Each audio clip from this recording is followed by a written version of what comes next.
Hey everyone. In today's news, we will share a study on two countries, namely India and Bangladesh, in tackling macroeconomic problems such as inflation and unemployment during the pandemic phase. India achieved independence on January 26, 1950, after 100 years of British rule.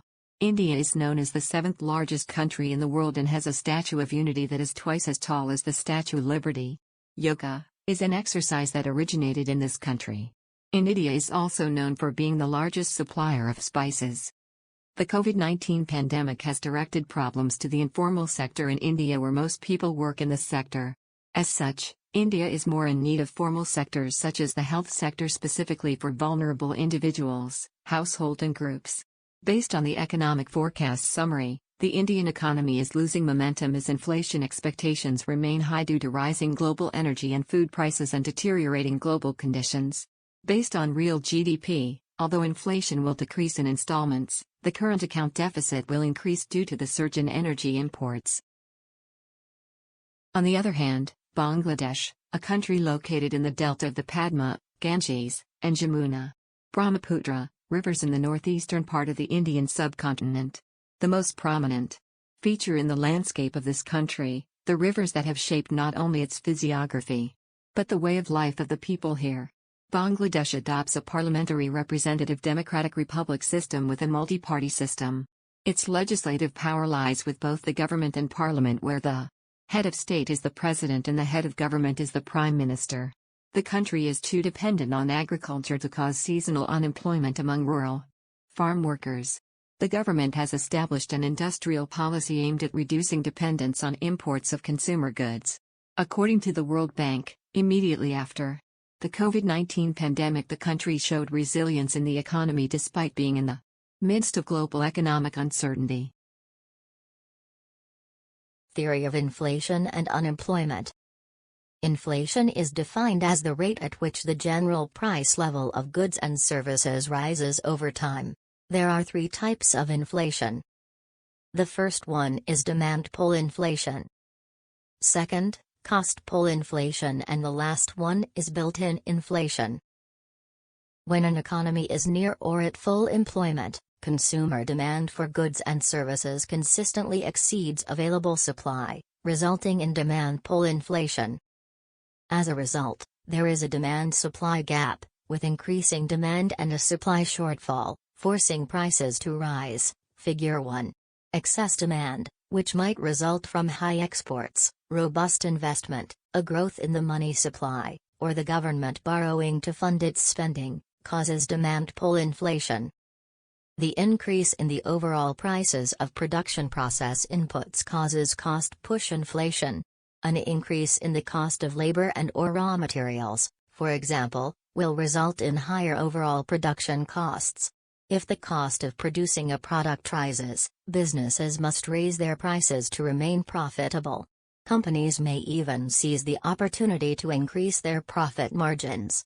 The more price inelastic their goods demand, the less likely such behavior will result in a drop in demand for their products. Built-in inflation occurs when the price of goods and services rises in tandem with the demand for higher wages in order to keep the cost of living stable. Any increase in labor wages would then cause the basket of goods and services to become more expensive, resulting in cost pull inflation. This wage price spiral continues as increases in one cause increases in the other, and so on. Unemployed refers to when there are people between age 15 and 65 who are willing and able to work but are unable to find a suitable job at a certain wage rate, especially to cover their lifestyle costs. There are four types of unemployment. First, frictional unemployment. Second, structural unemployment. Third, seasonal unemployment, and the last one, cyclical unemployment. Frictional unemployment occurs to new graduates who are just starting to look for work and to someone who is looking for a new job after quitting work. However, this is only temporary unemployment for a limited period. Structural unemployment refers to a situation when an employee's skills do not match and are not eligible for the skills required by the job. It occurs when there is a change in the structure of the economy and requires more efficient and great skills to match it. Seasonal unemployment occurs when a product cannot be produced in a particular season, so workers will be temporarily unemployed at that time. For example, during the monsoon season, fishermen are unable to perform their duties because it is dangerous and they have to stay away from sea voyages due to bad weather warnings. Cyclical unemployment occurs when there is a lack of demand in aggregate demand due to a change in the business cycle. In practice, these cannot be measured directly, and they can often overlap, but they provide a useful way of thinking about unemployment. Bangladesh is suffering an unparalleled economic and social disaster as a result of the current coronavirus COVID-19 outbreak. The observed consequences of a sharp decline in demand for manufactured goods and services as a result of various government control measures, particularly in the informal sectors such as agriculture, have impacted employment and livelihood of marginal people. Moreover, the pandemic decreased job chances since most of organizations have stopped recruiting in order to save operating expense, resulting rise in the rate of unemployment in Bangladesh. The graph clearly shows that inflation was relatively stable before February 2020, but then it became noticeably volatile, implying that COVID-19 may have had a significant impact on inflation because there was no significant economic shock other than COVID-19 during the stated period. COVID-19 altered Bangladeshi consumer spending patterns as people avoided restaurants, shopping malls, public transportation, recreational areas, and so on, which has the potential to redefine Bangladesh's inflation structure as the regular typical combination of NBSP, consumption basket items, was changed, at least temporarily. As a result, as shown in Table 1, the standard deviation of national general inflation increased from 0.16 in the pre-pandemic period to 0.37 in the pandemic period.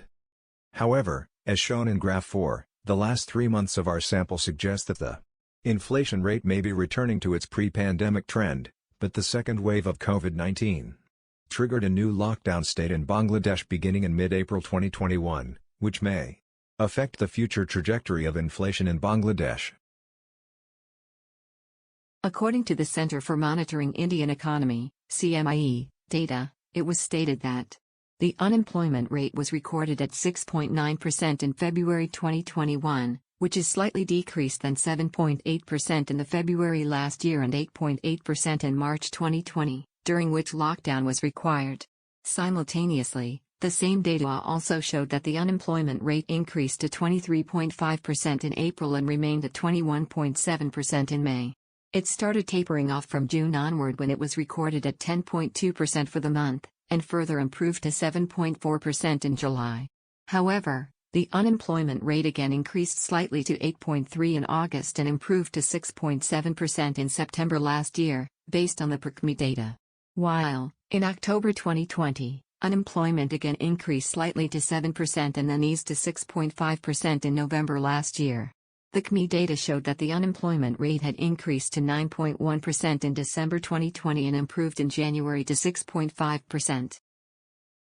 For the Indian country, the annual inflation rate was increased to 7.79% in April of 2022, the highest since May of 2014, and above market forecasts of 7.50%.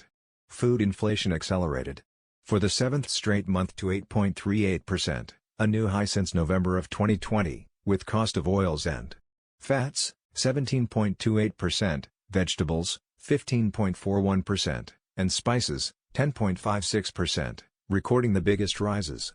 Additional upward pressure came from costs of transportation and communication, 10.91%, health, 7.21%, footwear, 12.12%, and clothing, 9.51%. The inflation stayed above the 2% to 6%. Tolerance limit of the central bank for the fourth month in a row. In India, the consumer price inflation rate has fluctuated between -7.6% and 28.6% over the last 60 years.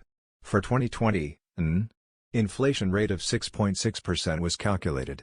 During the observation period from 1960 to 2020, the average inflation rate was 7.5% per year. Overall, the price increase was 7,322.77%. In the beginning of 2021, products that cost 100 rupee in 1960 were priced 7,422.77 rupee.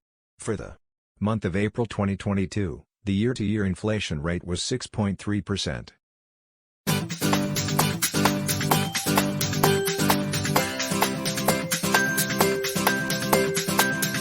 Impacts of inflation in India. First, general slowdown of economy. Second, balance of payments. Third, aviation and hospitality. Fourth, sector of industry.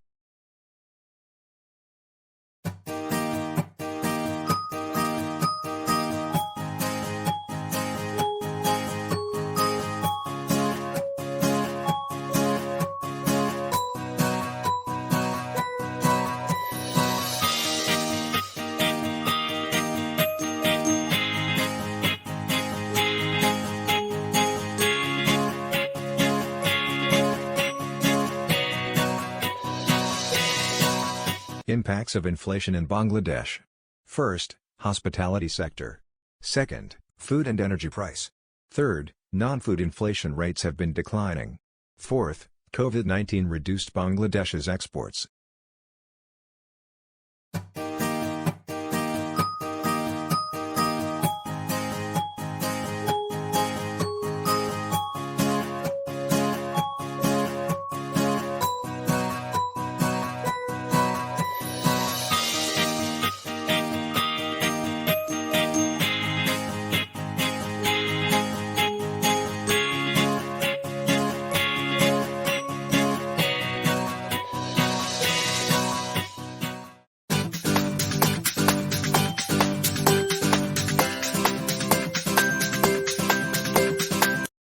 Impacts of unemployment in India.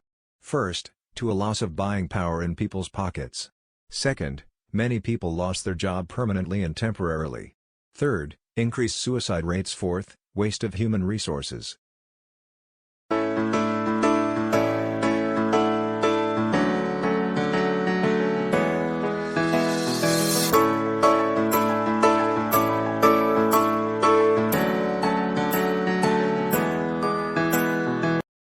Impacts of unemployment in Bangladesh. People losing their jobs temporarily or permanently, fresh graduate missed out opportunities, mental health issue and health issue.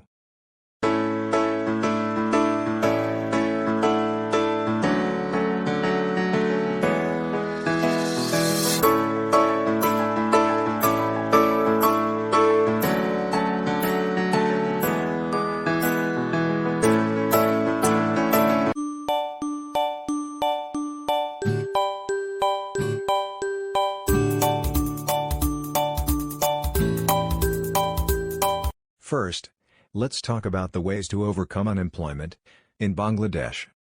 First, employment subsidies. The government should give further incentives to labor-intensive industries and sub-industries such as agriculture, fisheries subsectors, food processing, transportation, and constructions.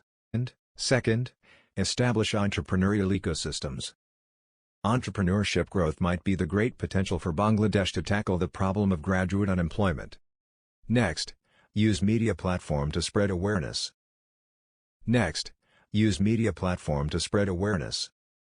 Initiatives to preserve mental health can be implemented in Bangladesh via lens of mainstream media coverage such as newspapers, television broadcasts, and social media. Last, use proper utilization of funds. During the lockdown period, underprivileged people should get critical help from the government. Then, how about India? Okay. Now let's find out the solution to overcome inflation in India. The first ideas are, find the solution to a loss of buying power in people's pockets. In economy term, the employment levels and average salary levels tremendously actually influence the purchasing power of an economy. So, the government can try to provide a support fund mainly to help the companies to facing the crisis and not lay off their employees as well. Next, find the solution of many people lost their job permanently and temporarily. This issue can be resolved by governments when they begin to take action. By enabling a quick response to economic shocks, through a combination of counter-cyclical macroeconomic policies, adequate income support for all workers, and the capacity to expand job retention rapidly. Third ways to overcome unemployment in India is: find the solution of increased suicide rates. as we know that suicide is a major critical public health concern in India, based on the rates that keep rise up mainly during this pandemic. So, control and prevent more increased in suicide rates elsewhere in the world, especially in India.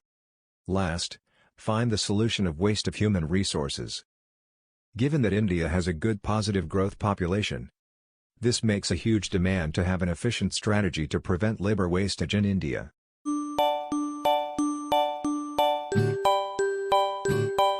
In Bangladesh, the government should provide financial assistance to repair all facilities, following a long lockdown in order to attract tourism from both inside and outside of the country. Moreover, many government must limit the rise in domestic prices, as international price rises, either through tax cuts or direct price subsidies. Next, the government should reduce the cost of public transportations.